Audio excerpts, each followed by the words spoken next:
আসসালামু আলাইকুম। আশা করি সবাই ভালো আছেন। তো আজকে আপনাদেরকে যে ভিডিও দেখাচ্ছি শাপলা ফুলের বাগান চত্র। এটা আমাদের কাহালু উপজেলা মডেল মসজিদের উত্তর সাইডে একটা পুকুরের ভেতরে এই শাপলা ফুলের এরকম সুন্দর একটা পরিবেশ রয়েছে। সেখানে হঠাৎ নামাজ পড়তে গিয়ে বৃষ্টি যখন আসে তখন বৃষ্টির সৌন্দর্যতার মধ্য দিয়ে ফুলগুলো এত সুন্দর করে কলিগুলো ফোটা শুরু করেছে, তা দেখে আমি অনেক মুগ্ধ এবং আপনাদেরকে এজন্য দেখালাম যে যারা আমাদের কাহালু উপজেলা মডেল মসজিদে ভ্রমণ করতে এসে হয়তো অনেকেই এই জায়গাটি লক্ষ্য করেন নাই। তো এটা অবশ্যই দেখবেন, খুবই সুন্দর একটা পরিবেশ তৈরি করেছে এই শাপলা ফুল।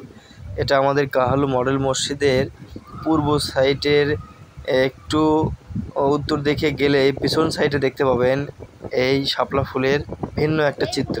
তো সবাইকে ধন্যবাদ। ভিডিওটি ভালো লাগলে অবশ্যই লাইক, কমেন্ট, শেয়ার করে জানাবেন।